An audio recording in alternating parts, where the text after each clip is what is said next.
O exemplo final que trataremos neste capítulo é o de escoamento axial em um duto cilíndrico.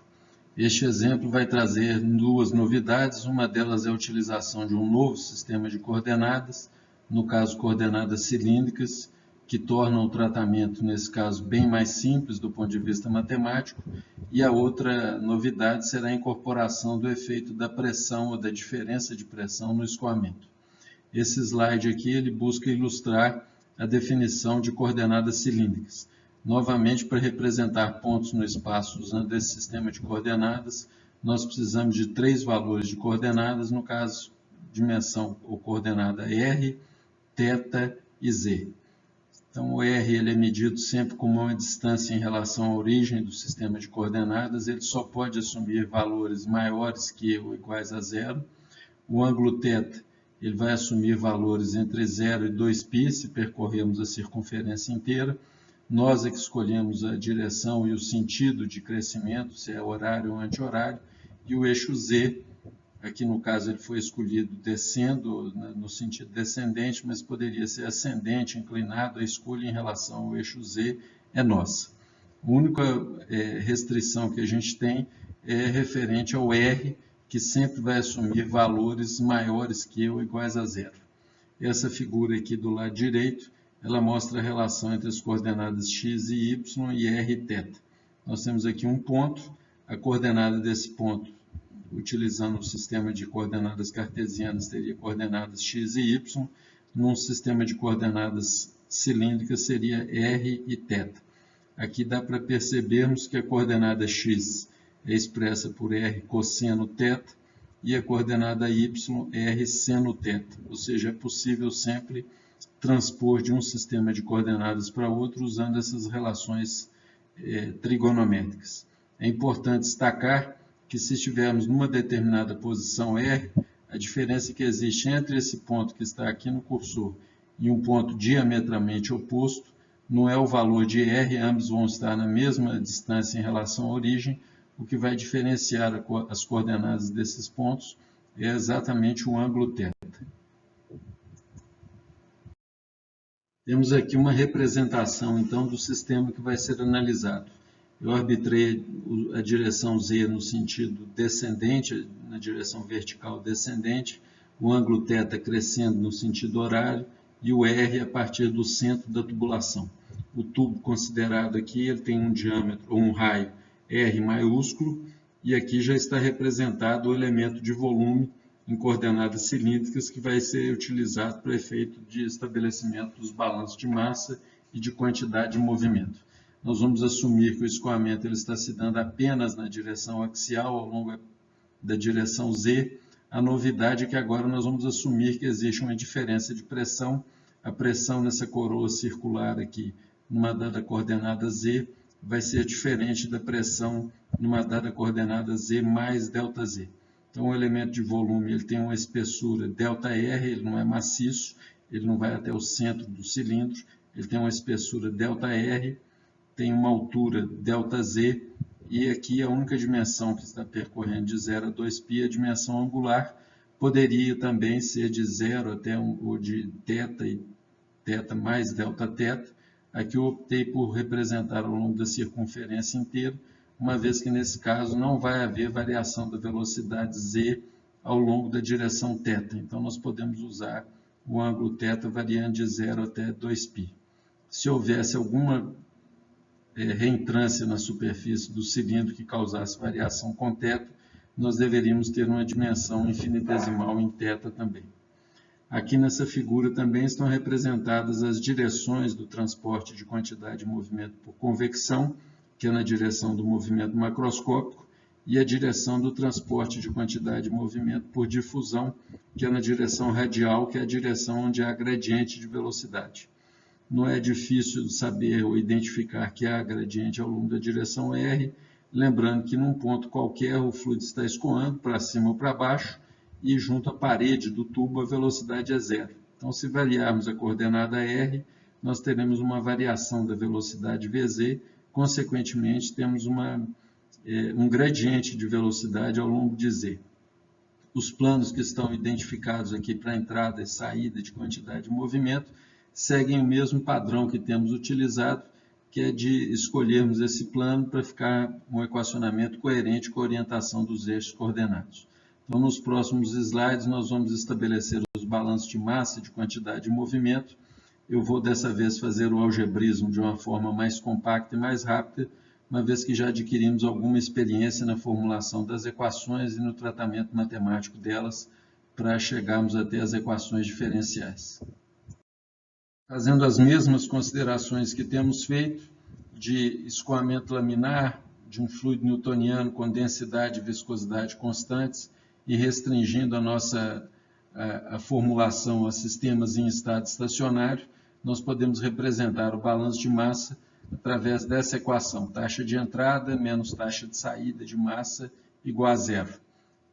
Então, podemos equacionar então, as taxas de entrada. Nesse caso, como o eixo Z está crescendo para baixo, vai ter uma entrada de massa através dessa coroa circular e a saída através dessa coroa circular aqui embaixo. Vocês observem que, como não foram especificados os valores de pressão, nós não sabemos de antemão se o fluido está subindo ou descendo. Se fosse um escoamento apenas pela gravidade, certamente ele desceria. Mas podemos ter valores de pressão mais baixos aqui na parte inferior e suficientemente mais baixos ou mais altos e, com isso, alterar o sentido de escoamento. Se a pressão aqui for suficientemente elevada e maior do que a pressão aqui em cima, essa diferença de pressão pode se suplantar o efeito da gravidade e fazer o fluido deslocar no sentido ascendente. Então, a taxa de entrada de massa nessa coroa circular é dada pela área dela, multiplicado pela velocidade perpendicular a ela, vezes a densidade. Então, a área dessa coroa circular é expressa por 2πr ΔR. Procure analisar por que essa área é especificada dessa forma. ΔR é essa espessura radial, vezes Vz, que é a velocidade perpendicular a essa área, vezes densidade. Isso é avaliado na posição Z e faremos a mesma avaliação agora no plano Z mais ΔZ. O algebrismo é semelhante aos casos anteriores, a gente divide a equação pelo volume do elemento de volume, faz os limites ou faz o limite dos deltas remanescentes caminhando para zero e a gente obtém uma equação diferencial que nesse caso é expressa através dessa relação aqui. Assumindo densidade constante, ela pode passar para fora da derivada e a equação final do balanço de massa, então, é expressa em termos de dVz/dz igual a zero. Em português, isso significa que a velocidade z não varia ao longo da direção z. Isso vai ser verdade para uma situação com as restrições que foram impostas aqui, de estado estacionário e fluido com densidade constante, e escoamento apenas na direção axial. A seguir, nós vamos estabelecer o balanço de quantidade e movimento. Como o movimento macroscópico é só ao longo da direção z, esse balanço vai ser desenvolvido apenas nessa direção.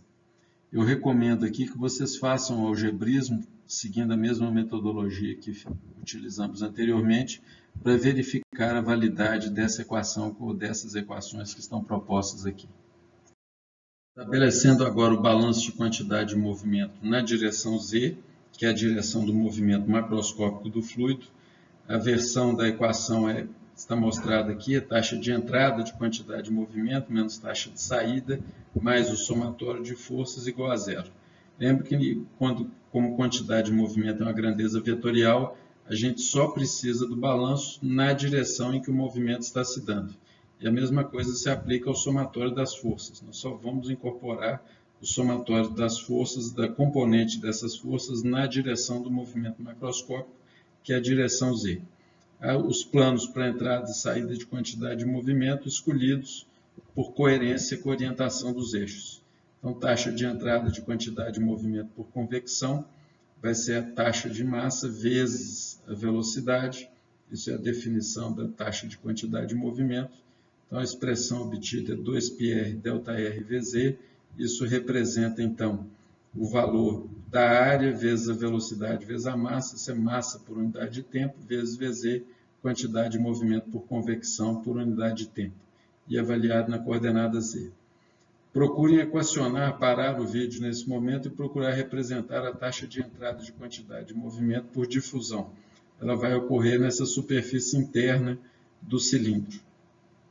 Então, equacionando essa parcela, a gente tem que esse valor de taxa de entrada vai ser obtido multiplicando a área da superfície interna do cilindro, que é 2πr vezes ΔZ, multiplicado pelo fluxo de quantidade de movimento, que nesse caso é tal RZ. O R é a direção do gradiente e Z é a direção da velocidade. E isso vai ser avaliado na superfície interna do cilindro. Então, o resultado é 2πr ΔZ tal RZ avaliado em Z. A taxa de saída, ou as taxas de saída, absolutamente semelhantes a essa, apenas deslocando os planos de avaliação para Z mais ΔZ e R mais ΔR. Um ponto a se destacar aqui, vocês observam que nessa equação eu representei novamente 2πr ΔZ tal RZ, mas agora esse valor vai ser avaliado em R mais ΔR. O que significa dizer que, avaliando todo esse parênteses nessa coordenada, R vai assumir o valor de R mais ΔR, que representa a coordenada radial na face externa do cilindro. Então, esse R que aparece aqui e aqui, eles estão sendo avaliados em posições diferentes e, consequentemente, assumem valores diferentes. Equacionando agora o somatório das forças, nós temos o peso associado ao peso da coluna de fluido.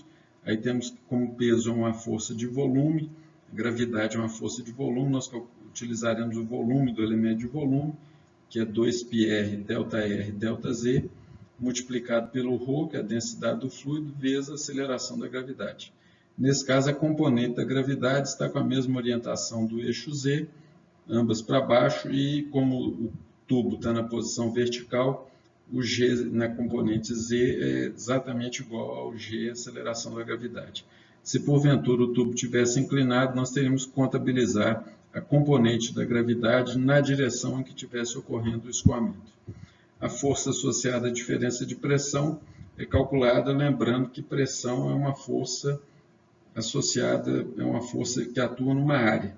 Então, para passarmos de pressão para força, nós temos que pegar a diferença de pressão e multiplicá-la pela área sobre qual a pressão está atuando.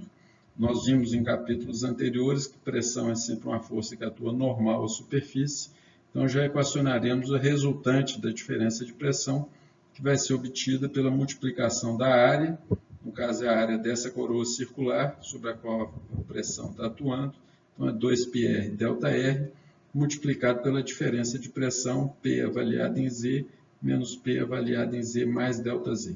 A ordem dessas duas pressões é, mais uma vez, para manter a coerência com a orientação dos eixos. Se a pressão aqui for maior do que em Z mais ΔZ, a resultante é no sentido descendente. Se, porventura, a pressão aqui embaixo, em Z mais ΔZ, for maior do que a pressão em Z, a resultante é no sentido ascendente e, consequentemente, essa parcela aqui vai ter um sinal negativo. Agrupando, então, todas as parcelas que foram equacionadas anteriormente, nós temos a equação de conservação de quantidade em movimento. Aqui já agrupadas também por mecanismos. Então, aqui é parcela de entrada e saída por convecção, entrada e saída por difusão e o somatório de forças, peso e a força associada à diferença de pressão. Procedimento matemático, semelhante ao que fizemos anteriormente, divide pelo elemento de volume, faz os limites de todos os deltas tenderem a zero. Eu vou fazer isso aqui de uma forma mais direta, mas recomendo que vocês façam passo a passo para verificar a equação que vai ser apresentada no próximo slide. Então, fazendo esse algebrismo, dividindo tudo pelo elemento de volume e fazendo os limites, nós obtemos essa equação diferencial.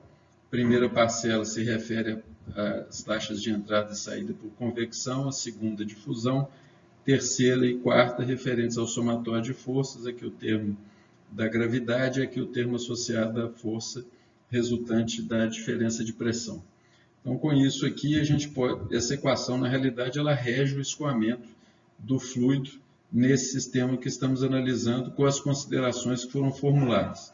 Lembrando da equação de conservação de massa que já derivamos anteriormente, que falava que dVz era igual a zero, e assumindo que a densidade do fluido é constante e uniforme no domínio, essa equação pode ser simplificada e o termo de convecção ele vai ser eliminado porque as taxas de entrada e saída de convecção elas vão ser iguais, e aí vão sobrar apenas os termos da difusão e do somatório das forças. Essa equação, então, ela pode ser integrada para fornecer a variação da tensão de cisalhamento, e depois, com a hipótese de fluido newtoniano, nós podemos expressar essa tensão em função das velocidades.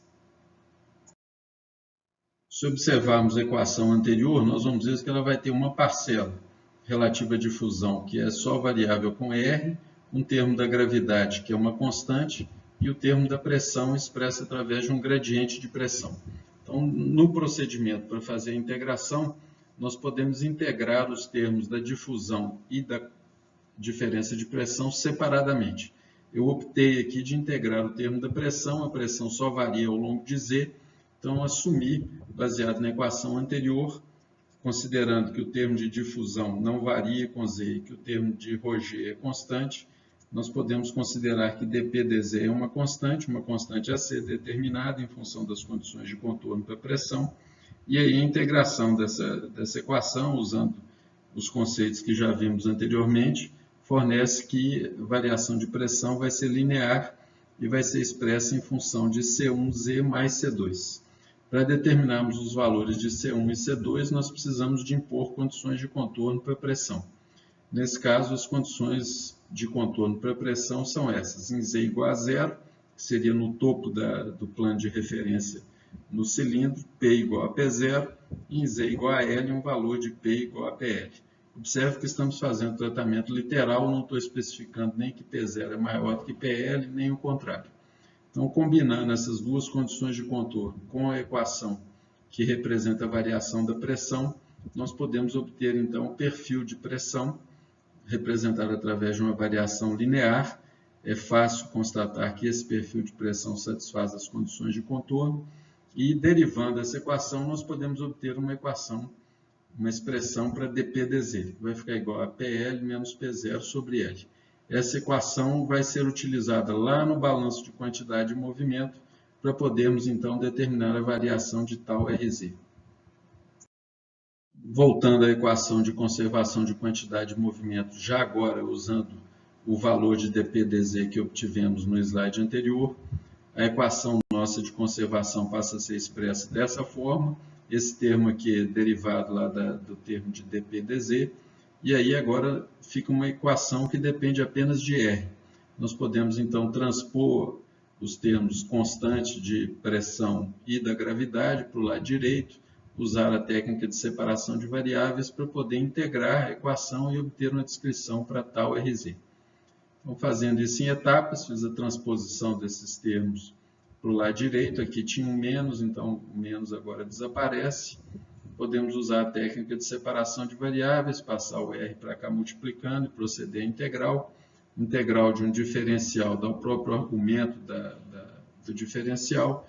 Então, nós vamos obter, através dessa integração, uma descrição de como tal RZ varia ao longo da direção radial.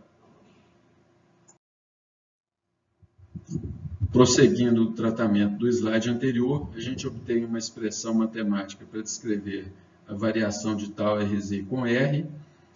Então, surge uma nova constante de integração. Logicamente, neste caso aqui em particular, a condição de contorno para determinação de C3 é uma condição de contorno onde nós não especificamos o valor de tal RZ. É simplesmente uma constatação matemática de que essa equação ela tem que ser válida desde o centro do tubo, corresponderia à posição radial R igual a zero, até a parede.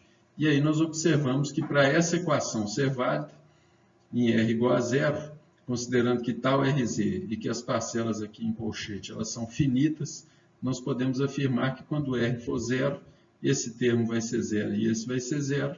A única possibilidade, então, de constante 3 que satisfaça essa equação nessa posição é o valor de C3 também ser nulo. Então, normalmente nos livros, e aqui também eu vou usar a mesma forma, basta afirmarmos que em R igual a zero, tal RZ, ρg, P0 menos PL sobre L são finitos. Isso é suficiente para especificarmos o valor de C3. Então, substituindo C3 aqui, esse termo vai anular. Nós podemos, então, finalmente obter uma equação que vai expressar a variação de tau RZ com R. A equação obtida está representada aqui. Nós temos uma variação linear de tau RZ com a posição radial. Vocês observem que até esse momento nós não utilizamos a consideração de que o fluido que está escoando é newtoniano. Essa consideração vai ser implementada agora. E ela é implementada substituindo o tau RZ pela expressão da lei de Newton da viscosidade adaptada a essa situação que estamos analisando. Então, sugiro que vocês pausem o vídeo aqui e proponham a equação de tau RZ para esse caso presente. Fazendo isso, então, o tau RZ ele é nada mais do que menos μ dVz dr, é a expressão da lei de Newton para essa situação que estamos analisando. Então, substituindo menos μ dVz dr aqui nessa equação, nós finalmente podemos obter uma expressão para representar a variação da velocidade ao longo da direção radial. Então, procedendo a isso, nós podemos novamente aplicar a técnica de separação de variáveis e isolar dVz aqui do lado esquerdo e do lado direito termos parcelas constantes e o termo da coordenada radial. Então, procedendo à integração dos dois lados, nós finalmente teremos uma expressão para a descrição da variação da velocidade com a coordenada radial.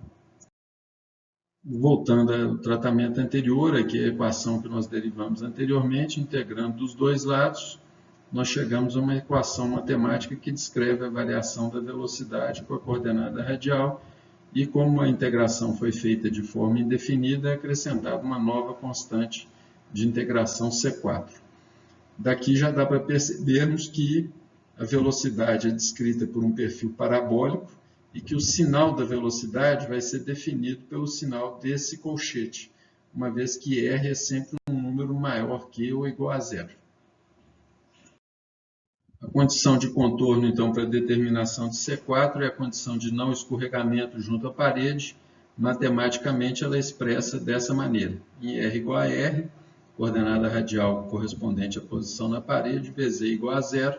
Isso nos permite determinar o valor da constante C4 e, substituindo o valor dessa constante, finalmente obter a equação final para o perfil de velocidade.